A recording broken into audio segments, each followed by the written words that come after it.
Good morning and welcome to a Yarn Live. I'm your host, Ryan the Lion, and we're here with Gareth Beck, who'll introduce himself in a second. Hey, Gareth, thanks for being here. Morning. So this is our second in a series about burnout. We had our first one a week ago with Sarvajith, Ravishankar, who shared his lived experience. And with Gareth, we're also going to learn about his lived experience with burnout and start moving into that professional space as Gareth works in wellbeing. He'll introduce himself in a moment. And what the aim of these series is to provide some awareness, some education, but a range of details and information. So if you are sitting there watching this or decided to watch this because you're feeling not quite right, but it didn't quite seem to have a label that made sense to you, which is exactly how it came about for myself, then do take it in and feel free to ask questions in the comments section. We will cover any questions if they come up. And with that, I would like to introduce Gareth Beck. So we've got an article that Gareth wrote back in 2021 about his experience in 2020 about burnout, back when he was in another role, now working at in New Zealand in a wellbeing role. So Gareth, with that, could you please introduce yourself so we can meet the person, and then we'll get into your story about burnout. Kia ora. Thanks for the invite, Ryan. And hello to everybody who are listening to this. As Ryan the Lion says, my name is Gareth. I'm obviously not from New Zealand, as you can hopefully tell by my accent. I'm originally from the UK. I came to New Zealand, which will be 9 years in a month's time. So obviously still very much enjoying it over here in Aotearoa. I have what is he now? He must be about 22 months. I hate it when it's kind of annoying kind of age, because once you get past 18 months, between 8 to 24 months, it sounds a bit wanky because when you get into months, because they're not quite 2 years, and it's like, well, they're more than a year old. So he's like 22 months, and he's fantastic. Owen is my son. And he's fantastic. He's getting to that stage where he's starting to say words and feedback and do actions that I do. And then I have my wife, not necessarily in that order, but my wife, who I've been married to for 10 years this year. So that's amazing. That we've Congratulations. Thank you. Yeah, so that's happening in May as well. And then what do I do? I was looking at this question and going, what do I do? I love playing sports, so football, tennis, kind of my go-to. I love being able to read when I do get 2 minutes to pick up a book and sit down and read. But what I do enjoy as well is watching sports, any sports. We've just finished watching the Netflix series Drive to Survive. I don't know whether you've watched that. That's just an interesting thing on F1 and the sort of the politics and the culture and kind of what's going on in and around the areas you don't see in Formula One, and me and my wife love it. So good. So yeah, that's kind of a little bit about me. Awesome. And we've actually got someone else also saying hello. So I'll pop up this. Someone I'm sure you probably know is just saying hello. So good to have you there. Yeah. So that's really cool. Married 10 years, and the Netflix series. What was the name of it again? Drive to Survive. It's all about F1. I've never really been into F1. I thought it was quite boring because you just drive around the track. But this whole thing really goes into the teams and the team culture and how there's like kind of little fights and little sort of niggles between other teams, and like it's just really, really good. Really do like that series. And my wife, who definitely is not into F1, she loves this. So yeah. And you mentioned the accent, and you're not from. It gives away that you're not from here. Where are you from originally? I'm from a small town called Grimsby in the UK. About 90,000 people on the east coast, up north. Used to be Europe's biggest fishing town. But yeah, that's kind of a lot of those primary industries in the UK have kind of gone south. And it's not as big as it once was. But, you know, my dad still sells fish. He picks up fish at 2, 3 a.m. in the morning, drives over to Leeds and Bradford and sells fish throughout the day. So, yeah, it's still going. And, like, there's nothing better than fresh fish. Like, Just going and getting fish and chips. My dad will take his own fish to the fish shop, and you'll come back and just flaky and just so good. And you really don't appreciate it when you're getting this fresh fish and tuna that's going on the barbecue, and then you get to supermarkets now, or even go to a fishmonger here, and you're like, how much? I was getting this for free. So yeah, I really Spoken miss like that. a person who grew up with fresh fish. Yeah, Yeah. absolutely, so good. Now we've got another person. So you can see Oliver just popped them up a bit earlier, and I just popped these up while they come in. And Kia ora, Ollie. you keep if you're in the midst of something, you just keep going, and we'll address that a little bit later. But it sounds like there's a few from Unispace keeping an eye, which is great. So with that, having covered meeting the person, let's get into the discussion. So burnout. This is what we're here to talk about, and you've written an article, and we've got it there. We'll pop it up in a moment, so that those that haven't seen it can read it. But if you could, take us through your experience. How did it start happening? When did you realize, or when did someone help you realize there's something not quite right? And moving on to getting help, and how did the recovery look like? Thanks, Ryan. Yeah, so 2020.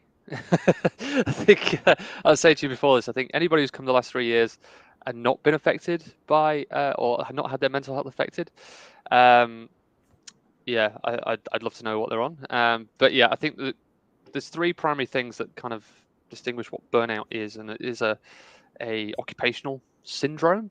So there's the feelings of exhaustion, there's disengagement from work, so cynicism, and then there's what's called reduced professional efficacy, that we're unable to sort of produce the work at the same quality or same speed.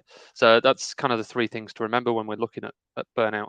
So in 2020, I just got a scholarship to study. So there's the first thing. I've got studying as well as my workload. Then COVID hit. And then, so as a health and safety practitioner at the time, we were the so-called experts on COVID, and also anticipating what the government will say, what certain regulations and certain controls that the government were putting in place meant. Like, we had to become these people who knew about COVID and everything else in between, and the certain controls that need to happen. So there was then a lot of workload that then had to happen, which meant a lot of long days that needs to be had, because we needed to keep the business going. There was a lot of uncertainty around what was happening, so it was kind of a bit of work sleep kind of routine, which wasn't great. As well as you've just got cut out any form of contact. It was kind of being a window into people's homes like we are now. That was the only way to have that connection, but not feeling connected, not having that, being able to touch and, feel the presence of somebody. I always remember going back into the office after lockdown and just being sat around people and just feeling, I know it sounds a bit woo-woo, but just feeling the energy of people working and around you is like quite a something that I'll, not forget.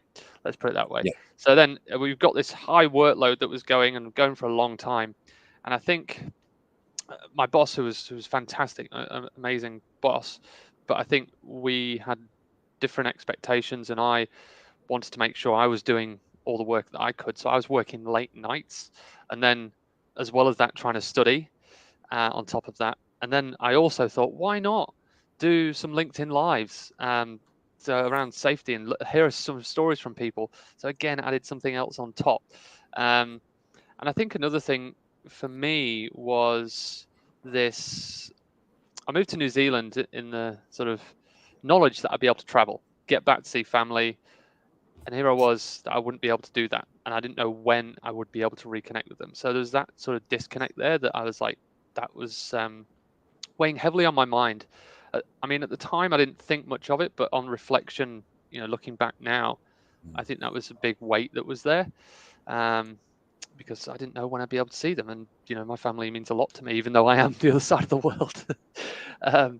So it got to a point, obviously during these lockdowns, where I was saying to you before this, I got to a point where I felt like I was walking through treacle when it came to work. and that that professional efficacy just came to a point where the speed of my work was pretty slow. And I always use the example because I remember it, trying to write this email, and it was probably about a paragraph long. And it took me about an hour and a half to 2 hours to type this thing out, because my brain, I could feel it. My brain was feeling fried, but I didn't know what was kind of going on. I knew something wasn't right, but I didn't know what was really going on.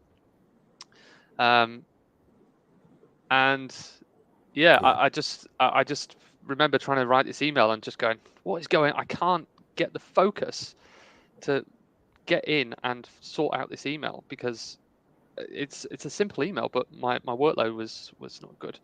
And at the same time, my work was very much focused in around COVID. So there was a lot of negative press that was happening, and a lot of my focus had to be on getting the numbers, finding out what was going on. So again, really looking at the negative aspects of things, which didn't help that cynicism, that potential disengagement from work, because it wasn't the work that I, thrive for and love.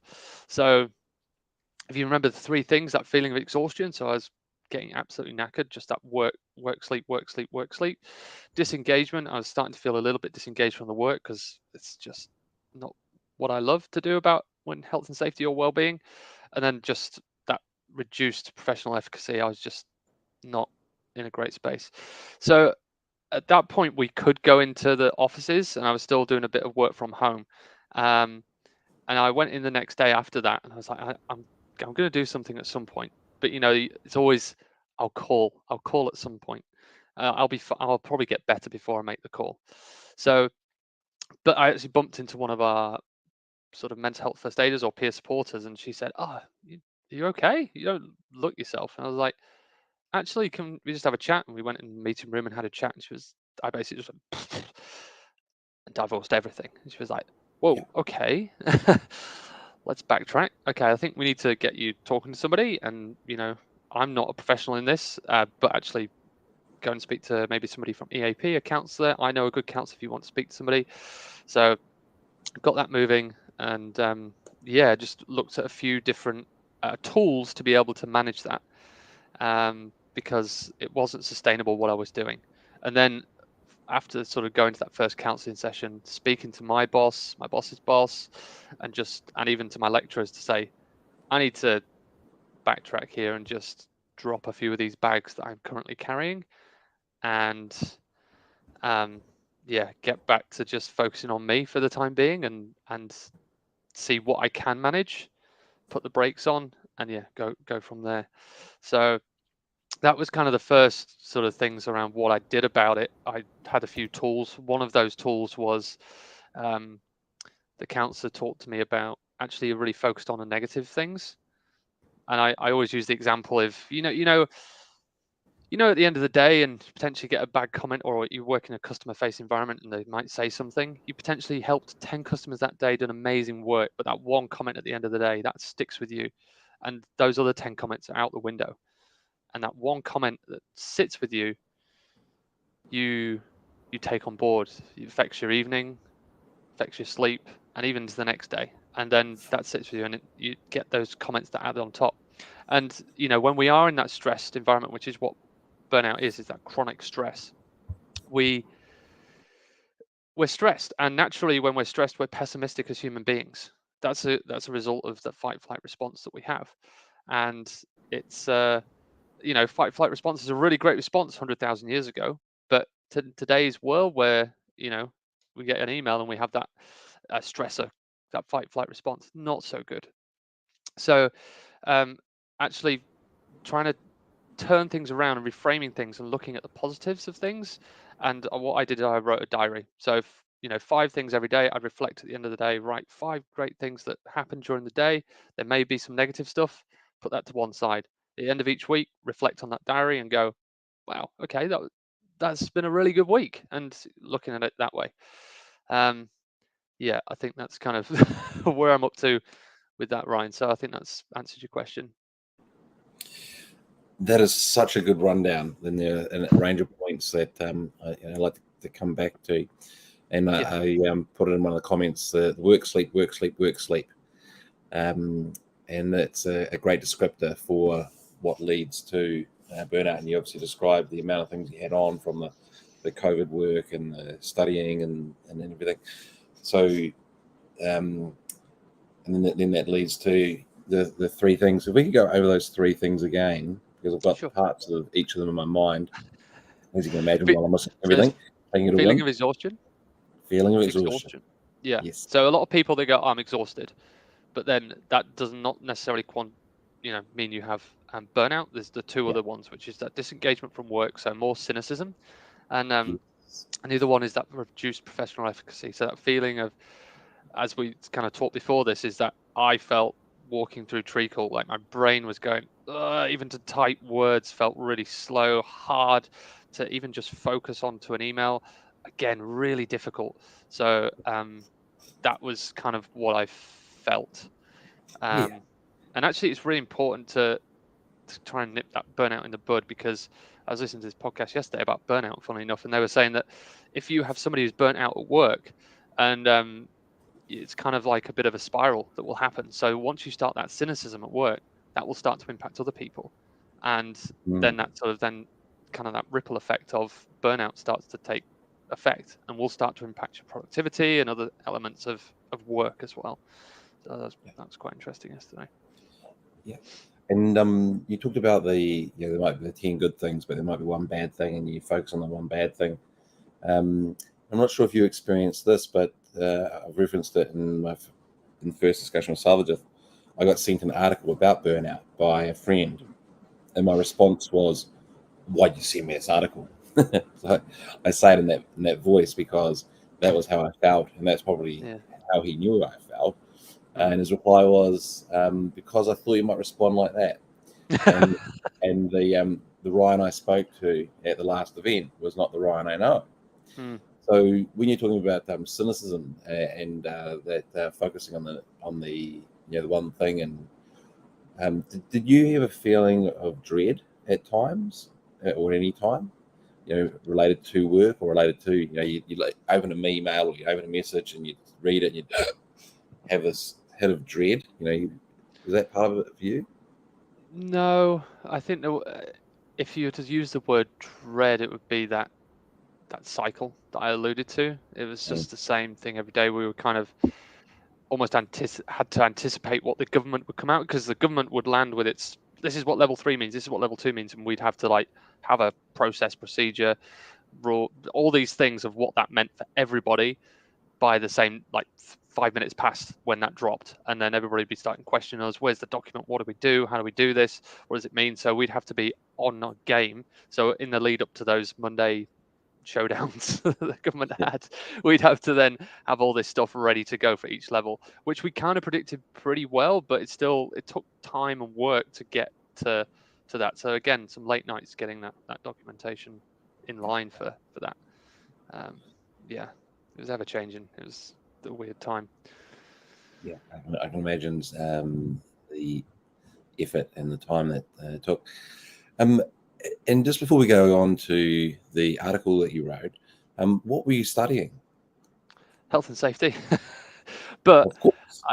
so I'm actually still studying that.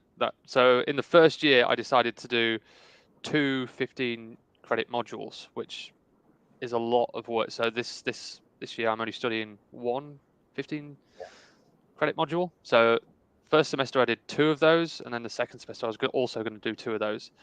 And again, being me, I was trying to make sure I took every bit of information in, because I needed all this information. And actually, I didn't need it all, but I was really trying to, again, that work drive, that work load was just high, trying to take everything on as well as everything else that was going on, and trying to be that perfectionist and setting myself those high expectations. So, the high expectations that we set upon ourselves, I think, is part of what drives us to this story. So let's now have a look at your article. So before I pull up the article, and some of us will have read it and some won't, so I'll put the post in there. And it's almost, Matthew's almost touching on the point that we're about to talk about, which is having written this article. And there's a few of us like myself, Sarvajith, etc., who have spoken openly about their burnout experience. and it's not common to talk about mental health at all, as we all know. It's no secret. So the question is, what inspired you to produce the article and anything else that you did around that at the time before we actually met? If you could tell us about the decision to do this and what it means to you.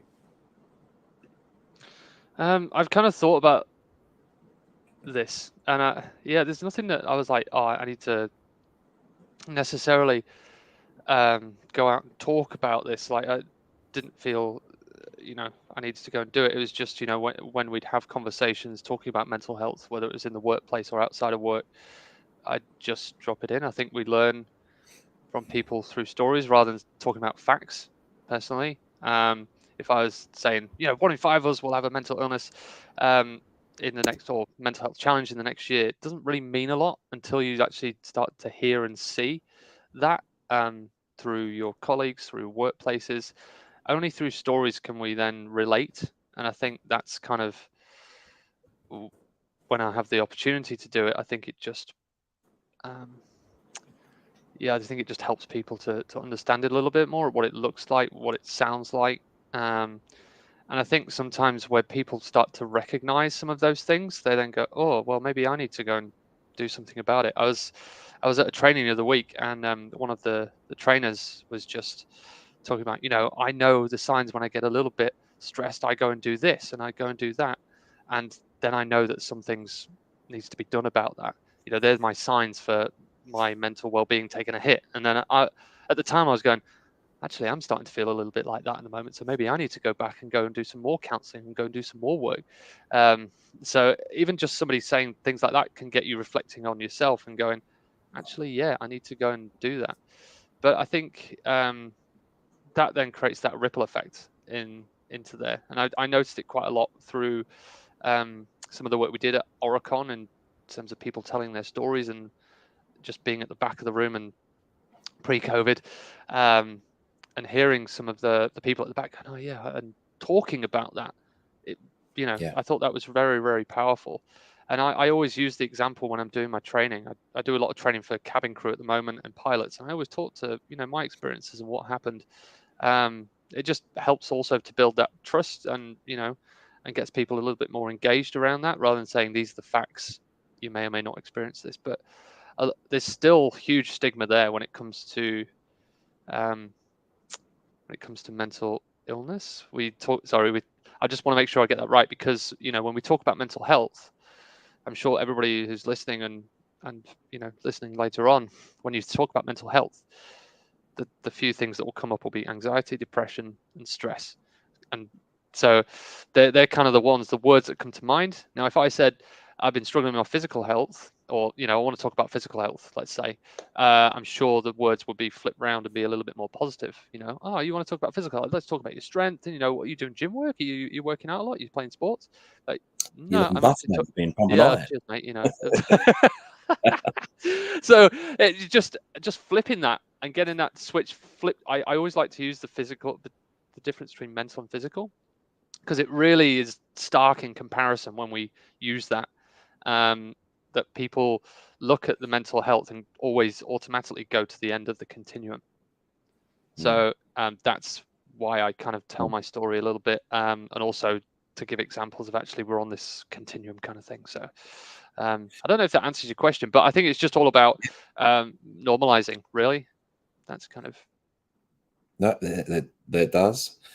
The story and the conclusion, because that is it. Normalizing the discussion, destigmatizing it through the more people that share. So when one person does it alone, it can be everyone else is looking at that person, but when everyone's doing it, then it's just like, yeah, we're all part of the same crowd.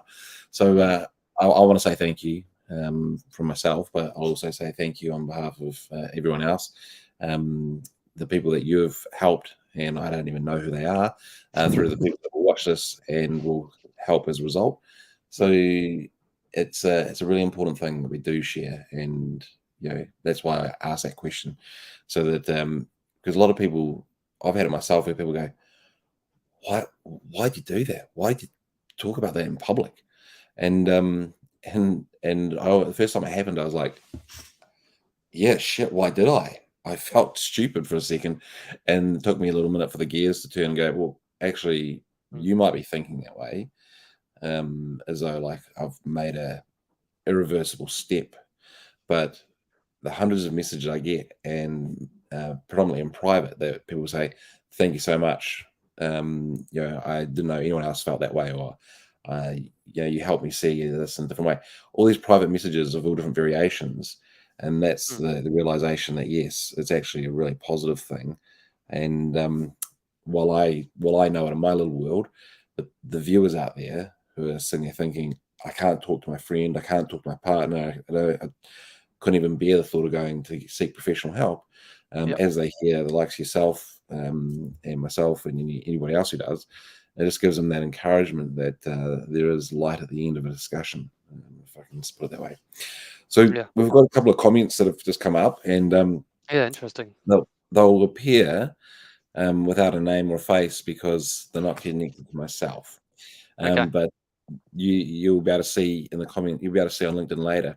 So this one says, agree, Gareth, there's so much stigma still associated with any mental health issue. It's okay to talk about cancer now, but not about your brain. So Mm. yes, burnout is obviously um, related to the brain that we're talking about. Uh, And can I just add a comment there, just in yeah, around, when we do, when people do disclose at work, and also a lot of the time at work, it's kind of, um, I see a lot from managers that they go, okay, well, give them time off and then let's get them back in. But yeah, okay, let's give them time off. But just like anybody who's, got coming back from returning from cancer or broken leg or anything like that, is make sure we have those reasonable adjustments and make sure we stage their approach back into work. Don't just, take them out of the fire for 2 to 3, 4 days or whatever it is, and then throw them back in. Let's actually, as I say, take that baggage off and see what baggage needs to be then carried by potentially other people for the time being, and then what we can then put back on that person at a sort of staged approach. If somebody broke their leg, you wouldn't just put them back at their desk. You'd make some adjustments to their setup and how they come back into work. 4 hours for the first week and then onwards and upwards. Same thing with this. That's what we need to try and flip it around like that and look at it from what would you do for a physical injury. Kind of look to try and do the same thing there. So yeah, I like the whether it's cancer or a physical injury. yeah, I think that's a great yeah. example. And something that we talked about just before we got on, that I wanted to add. So I just want to make mention that I hadn't thought of this question until Gareth and I did our pre-chat before we go live. But I think it's a really important one, and that is that your article was in 2021 Mhm. about your experience in 2020 at one organisation, and you're now working at another organisation. So that big subject around, how will this affect my career? Just in any sense, not necessarily related to talking about it publicly, but that fear of, oh, mental health will, end my career. But in some regards, you can say, well, I'll say it's enhanced your career, and you can obviously say what you'd like to say about it. But you've moved on to another organisation Mhm. successfully. So could you share a little bit around that, and again, to give some people some idea and reassurance that to experience mental health is not the end of your career or damaging your career, and to there's more. Your career carries on from that point. It's Yeah. not the end. Yeah. No, I think it's an interesting one. I've honestly never thought about it like that. Before we obviously had that chat, that it could be a bit of a detriment to my career. Um, it's just part of who I am and how I need to manage that going forward. Just like anybody, like you were sort of saying before, the hammies going. If you were in a rugby game, you'd potentially move around rugby clubs, but you sort of manage that as well as obviously if you wanted to disclose about that hamstring, but they manage the training and everything else around that. So I've never really thought of it as. I think it depends who you potentially hang around with or what companies you work for in terms of their maturity when it comes to that. Mm, As long as you're able to manage that and know what your triggers are, then I think that's fine. I think there's also some elements from a work sort of the organizational level that you need to be aware of, and it might be that you check in with people who you know that work there to say what's the culture like, what's this manager like, and when you are interviewing for roles, is understanding who that manager and what they're about. I've been really fortunate to work with some amazing managers, and that will support me and back me up, and be mentors when I've left the business or when they've left the business. So yeah, I don't really know how to answer that one, but just to say that it's 2023, that we shouldn't, and as I say, over a lifetime, 1 in 2 of us will have a mental health challenge. So it's hugely normal. And as I say, if you've not been affected over the last 3 years, then I'd really love to know what you're doing, because I need some of that. Well, I'll say, and maybe it's for all the old people like myself, it's really refreshing to hear what you've just shared, because and maybe it could be, we've talked about upbringing and different factors and stuff like that. But for myself, I'm 46, and the era I grew up in was harder enough, have a cup of concrete, and you don't talk about any mental health problems. And that's also, the generation of my parents. So the Amen. influences Yep. that we have.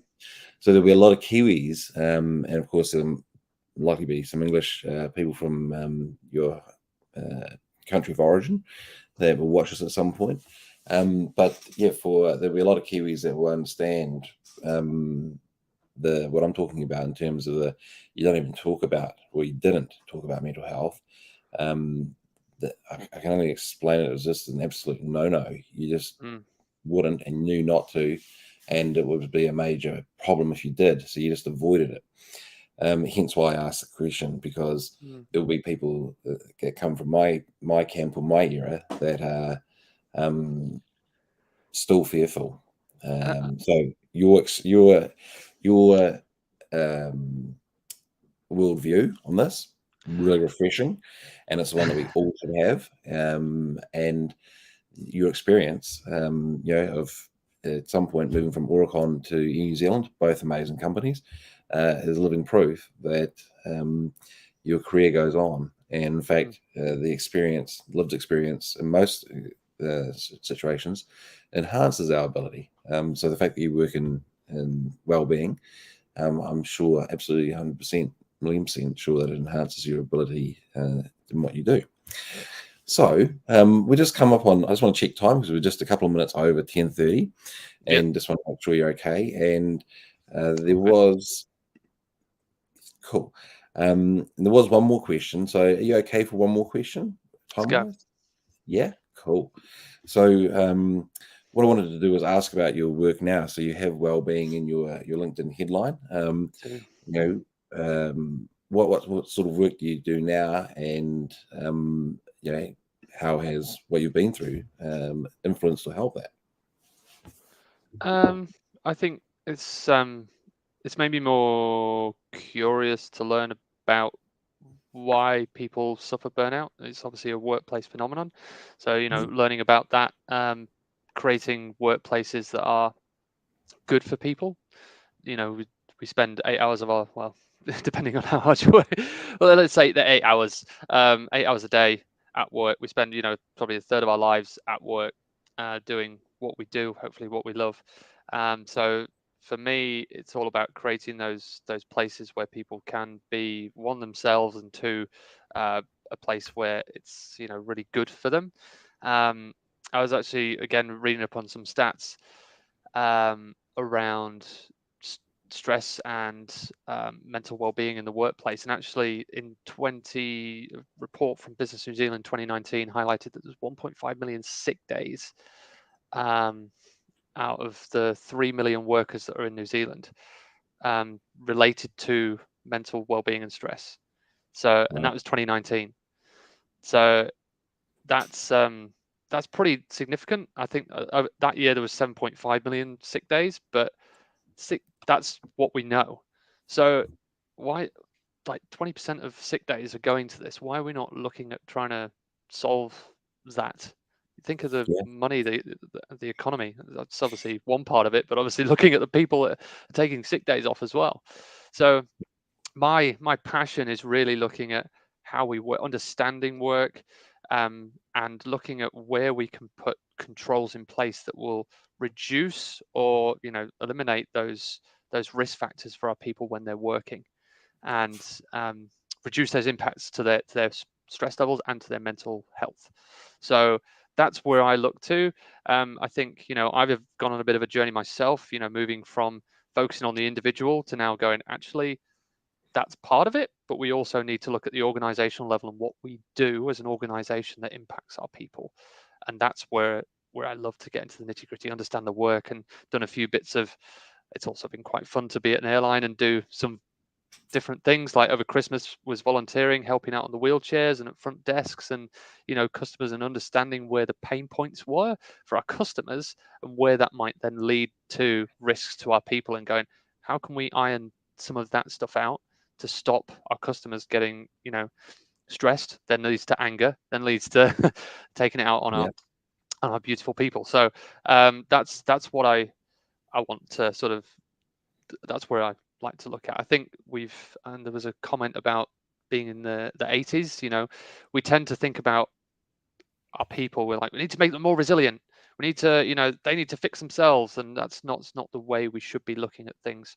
I always use this plant analogy where if the plant doesn't grow or wilts, what do you don't blame the plant, you blame the environment in which the plant is in. So let's have a look at the environment that the plant is in that's causing it to wilt or to not grow, and then let's fix that.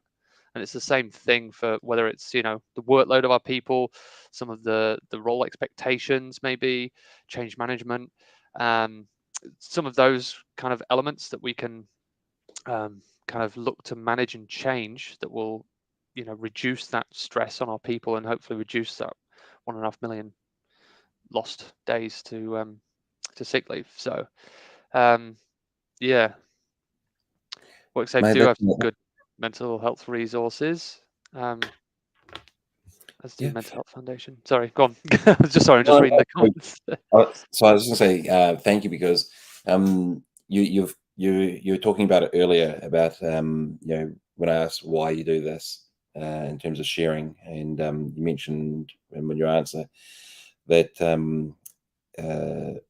stories are better than facts for conveying a message, and you've just conveyed a message combining your story and some pretty amazing facts. So those facts are meaning a lot more than just facts.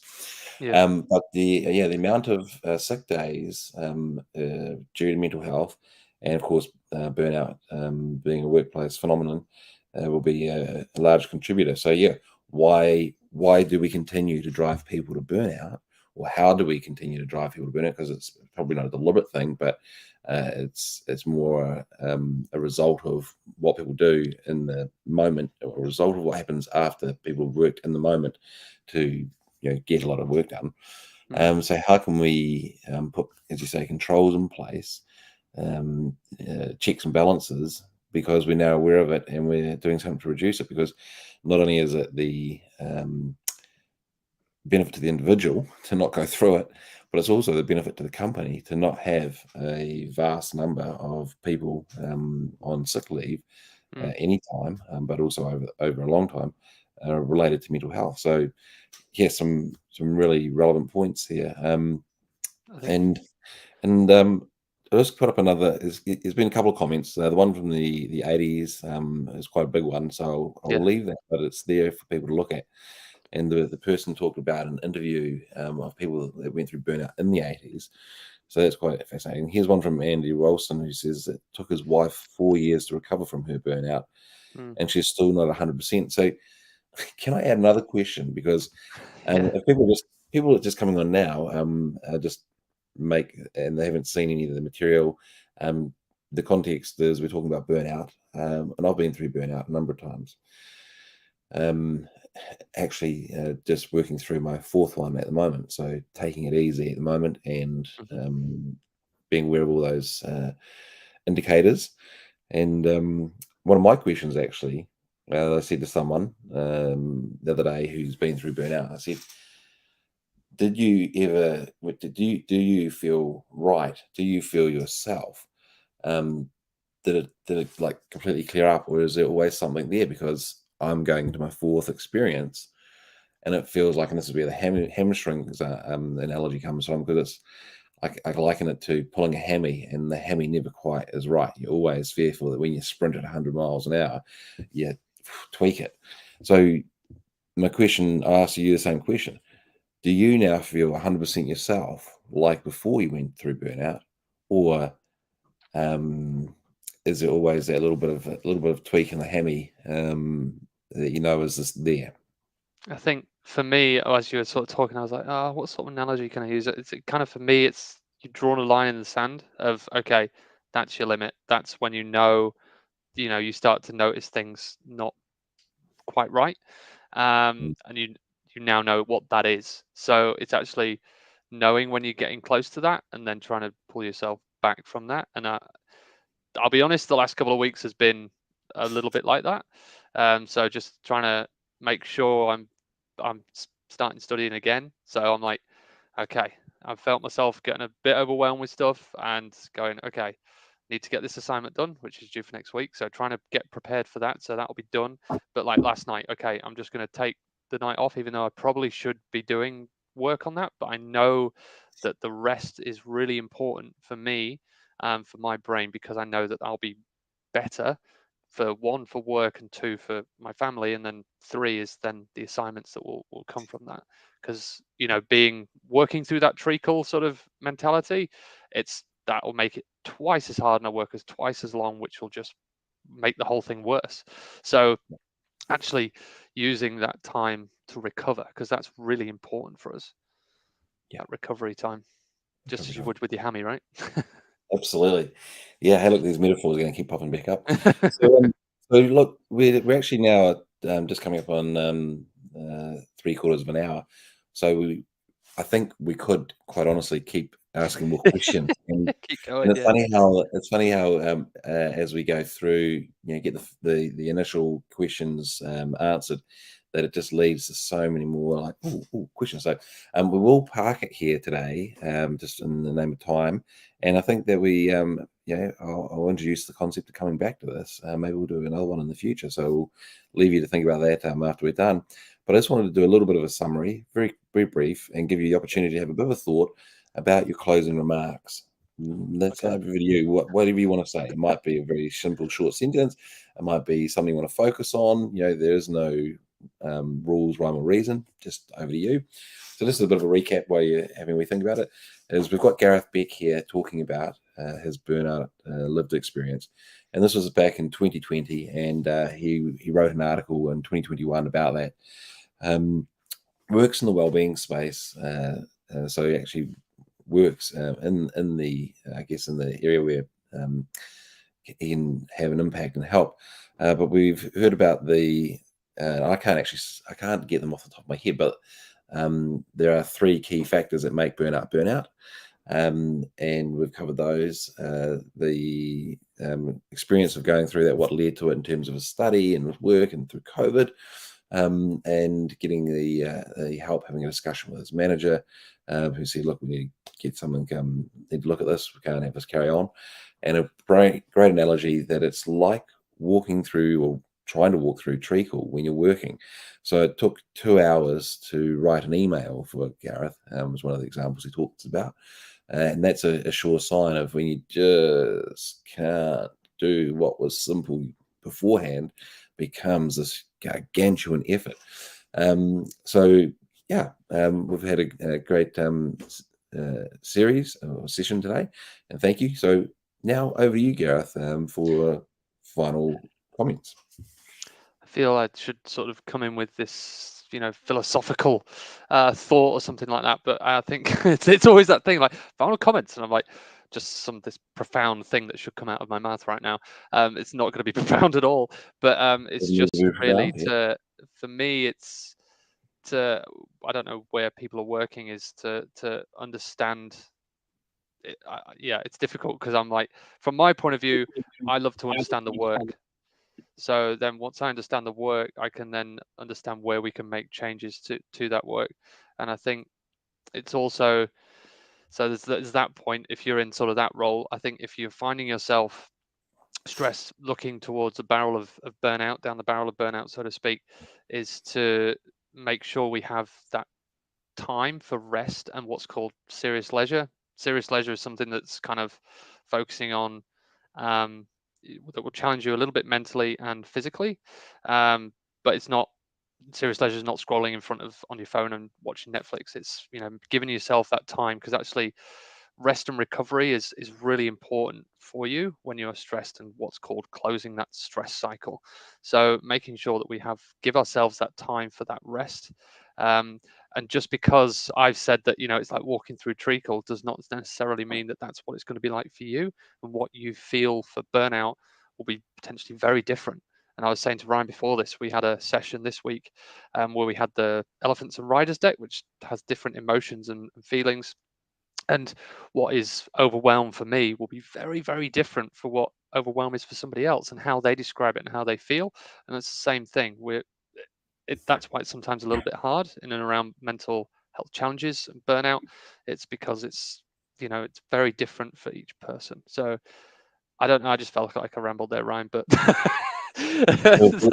that's my profound babble. That was really good, and just to reflect on that, the key point we talked about it beforehand, and it's good for you to bring into the conversation, is that one person's explanation will be different to another person's. So it's not that we should look at, so, oh, I feel like I'm walking through treacle, I now know what the problem is. You may have a very different perspective or experience or description of that. So you take the different descriptions as an example, not the rule. And yeah, I think it was a really good rundown. So it actually ended up being that great philosophical closing remark that you thought you weren't going to give. I'll take it. Yeah, mate. No, it was really, really good. So we will say thank you very much, and to everyone out there watching, and to all the people that have commented and been involved. Really appreciate you getting involved, and the questions, the examples, etc. And of course, to you, Gareth, thank you so much for sharing and giving your time for the session. And it's been a really inspirational session. I've learned some really key points, and I've got my takeaways myself. So I'm sure everyone else has. And just want to say, thank you. Thank you. Thanks so much for the invite. It's probably been quite therapeutic as well to talk to this, and really great to see the engagement as well from people. So really thank you for turning up, and two, engaging as well. Fantastic. Thank you so much. Awesome. All right. Well, we'll say ka kite ano to everybody, and we'll see you next week for the. Oh no, not next week. Next week actually is on Friday is the Health Hackathon. So that's why we won't have a session on the next Friday, but the Friday after that will be the next session. So once again, thank you, and ka kite ano to everybody out there. Cheers. Bye.